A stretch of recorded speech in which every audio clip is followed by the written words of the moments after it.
The same for me as when people say, oh, you know, I don't know how I feel about you. You do. God doesn't make mistakes. If you want to take the God doesn't make mistakes, obviously God in principle doesn't make mistakes, though that doesn't really tell us about the point Whoopi's trying to make here. But if you say God doesn't make mistakes, then you would say transgenderism's fake. For someone that talks a lot, Whoopi Goldberg sure does come out with a load of nothing. Whoopi seriously doesn't hear the irony in her words. These people are insane. The twisted logic it takes to conclude that since God doesn't make mistakes, it means that some people are born in the wrong body is completely illogical. I think part of the problem that the trans community is facing, and it's the same problem that women face, is if you don't know anything about our bodies, you don't know how it works. So when you come in and you say, oh, you know, these are men, you know, competing against women. The debate about biological men competing in women's sports has taken some unexpected turns. Recently, California Governor Gavin Newsom, who usually supports progressive policy, seemed to change his stance on protecting girls' sports. And just like that, some LGBT activists were furious. Maybe Newsom had a rare moment of clarity. Fair competition means women competing against other women, and not against much bigger and stronger athletes just because they say they belong there. And the challenge is not to the trans people, it's to the people who are not trans. That's what God is looking to see, how you treat people. Yeah. That's what is happening. So I was just curious as to what I liked your answer. Thank you. I liked your answer. Newsom's comments haven't exactly won everyone over. Sure, some leftists are outraged, but even conservatives are skeptical about this sudden shift. Meanwhile, another discussion is catching people's attention. A few days ago, Dylan Mulvaney, the well-known trans influencer, sat down with Whoopi Goldberg on The View. What started as a simple chat quickly turned into a full-blown spectacle. Both of them seemed completely shocked that Newsom would say trans athletes don't belong in women's sports. Though that doesn't really tell us about the point Whoopi's trying to make here. But if you say God doesn't make mistakes, then you would say transgenderism's fake. God doesn't make mistakes. You're a boy. Now, what is needed here is just a more thorough and coherent anthropology, because God does not make mistakes. God does not do evil.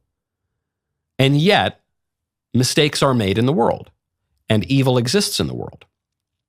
So how do we account for that? Their signature sass, Goldberg kicked things off last week. Newsom said he thinks trans athletes competing in girls' or women's sports is deeply unfair. Whoopi's confusion, a lot of the left's confusion in political philosophy, by the way, comes from their inability to understand original sin. The fact that they took original sin, the Christian concept, Christianity, which built our civilization, and they just throw it out. They don't like the idea of original sin. She framed it as a question for Mulvaney, but let's be real, as she had plenty to say herself. Mulvaney barely got a word in before Goldberg launched into a full-on monologue, making it clear where she stood. Believe in parents' rights. You're telling me that as a parent, I'm not smart enough to decide if my child and I need to have gender affirming. Our doctors are not involved. What is going? So I can't decide what my kid reads. I can't decide. For my child, what my child says is going on. The former actress believes that trans-identifying men and women actually share a lot in common. She explained, one of the biggest issues the trans community faces, just like women, is a lack of understanding about our bodies. If you don't know how they work, you make assumptions. When people say these men are competing against women, they're implying that women are weak and incapable. And I keep saying, what Bible are you reading? Because God was really clear. She went on, have you seen female athletes? They're strong, skilled, and know exactly what they're doing. So I don't really get why this is even a debate. God doesn't make mistakes. I would say this is a new low for The View, but it isn't. They've gone way lower before. It's certainly on brand for The View. What's your response? Yeah, Rita, every time I see a clip like that from The View, and usually it involves Whoopi Goldberg or Joy Behar, I find myself asking, who the heck watches The View? I mean, some of their clips go viral on my social media feed, but every time that I see it go viral, it seems like we're just making fun of the utterly asinine and inane. Goldberg only referenced Mulvaney's appearance to justify men competing in women's sports. What's even more interesting is that she stated God doesn't make mistakes. Yet the very idea that someone can be born the wrong gender suggests that God did make a mistake. On the first part of this little mini diatribe from Whoopi Goldberg, when conservatives in the United States, especially here in Florida, are talking about parental rights, we're talking about parents' rights, what we are talking about is the right of a parent to know what is going on in your child's day-to-day life when you send that child off to school. Goldberg seems to believe that the real issue isn't men taking hard-earned trophies from women and girls or entering their private spaces like bathrooms and locker rooms. No, in her eyes, the real lesson is that anyone who questions transgender ideology needs to do some serious self-reflection. So if you can make sense of original sin, where does original sin come from? It's because human beings have abused their free will. So it's not God doing the evil. It's not God making a mistake.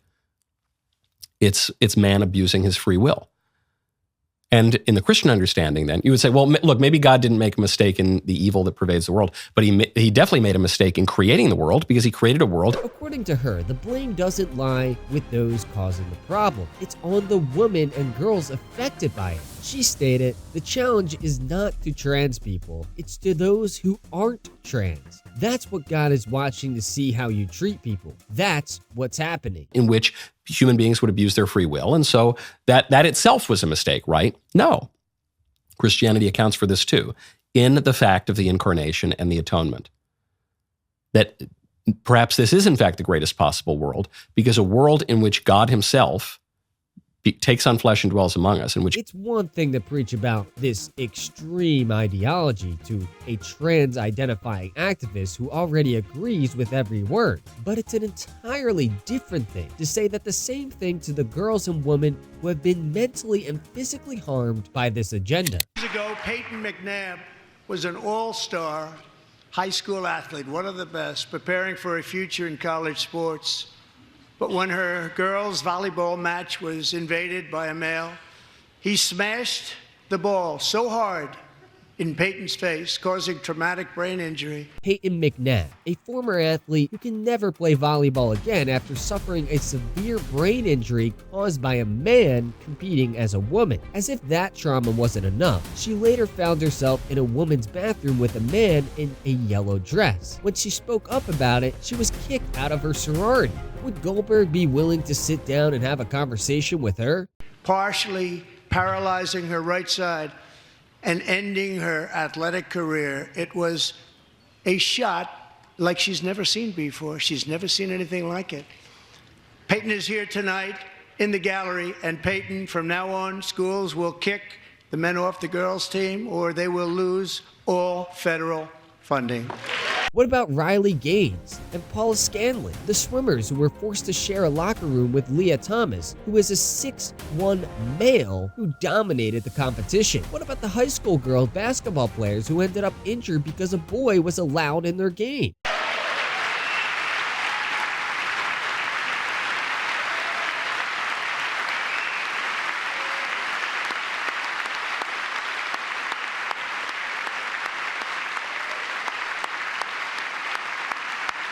And let's not forget the dozens of girls who missed nearly an entire volleyball season simply because they refused to compete against a biological man.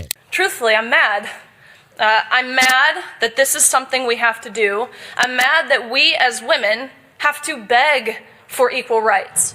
I'm mad that we have to beg for privacy in areas of undressing. And I'm mad that we have to beg for safety on the court or on the field or walking in the streets at night, for that matter. Would Goldberg or anyone pushing this be willing to look them in the eye, or should they just say the quiet part out loud? I don't care about you. Here's some of the things. Let's just go through a couple of the things we heard on the House floor today from Democrats. We heard of things like genital exams. We heard that girls will be asked to show what's in their underwear. We heard that they have to show internal and external anatomy, inspections, Taliban-like enforcers. So let's get this straight. Girls are losing games. Women are getting injured. People are losing their jobs, and it's all because a tiny group of people decided that logic and fairness are optional to make it worse. It's not even a majority opinion. Most people actually believe in basic fairness and common sense. But don't worry, Trump's landslide win in November and his stack of executive orders on gender issues pretty much prove that most Americans actually want fairness and dignity for women and girls. Hire predators to peek at girls on and on and on. Weird fear-mongering about predators. But that's what Democrats do best. If you don't know what they're up to, just look at what they're accusing the right of. There have only been a few girls. Another thing they said, there's only a few girls who have been injured at the hands of a boy. It's such a small percentage. And yet, as we've seen, it only takes one ball to face, one moment where safety goes out the window, or just one instance of calling out nonsense for everything to change. Funny how reality has a way of proving the point, huh? This debate isn't just about policy, it's about who we are and how we're made. And hey, Goldberg did bring up God, just in a completely wrong way. Lucky for her, we can help clear things I up. think that another thing that we should be focusing on going forward in 2025 is legislation and preventing minors from transitioning at all. Because yes, God doesn't make mistakes. That's why Trump's 2025 address hit so hard when he told every child in America, you are perfect exactly the way God made you. Simple, powerful, and apparently very controversial for some people. That's the message everyone needs to hear, loud and clear. Kids struggling with gender dysphoria need to hear it. The people pushing this ideology also need to be informed about this. There needs to be serious effort put into finding evidence-based treatments for gender-confused children. The medical systems we have now are not sufficient, to say the least. Gender-confused children need support, not surgery. Every parent must know that at some point their child is going to be exposed to this ideology in some way. God doesn't make mistakes. Simple as that. You were put together exactly as you were meant to be. In God's eyes, we're all precious, beautiful, and made in His image, and no rewrites necessary. Goldberg said that people who identify as trans struggle deeply. And you know what? No decent person would argue with that. They are struggling because they're confused. They might learn about it through school, through the curriculum, through their peers, through their teachers. They might learn about it from the games that they play or the media that they consume. As to the parents, you have to be vigilant. You have to be involved in your child's life. You have to be watching over them. And you have to be the one to prepare them for this. But here's the real issue. Instead of offering truth, the world serves up comforting lies on a silver platter. Indulge, don't heal, affirm, don't question. And why? Because the world doesn't have the one thing they actually need, something only found in Christ. This isn't the first time Whoopi has brought up God in a controversial debate. Back in 2022, she made more headlines for implying that God is totally fine with abortion. It's nobody's business. It's you, your doctor, and God. That's who you have to be conversational to. And it's not mentioned in the Big Ten. I'm just going to say. No. In the Big Ten, it is not mentioned. The commandments? Yeah. Mm-hmm. You know, because I figured God was pretty clear. Here's the stuff that'll make your life better on earth. The comment came from a heated exchange with conservative Elizabeth Hasselbeck, a former co-host, making a special appearance. As expected, things got intense. Do you think Whoopi went too far with her statement about God? Let us know your thoughts in the comments down below, and don't forget to hit that notification bell so you won't miss a new video. See you in the next one.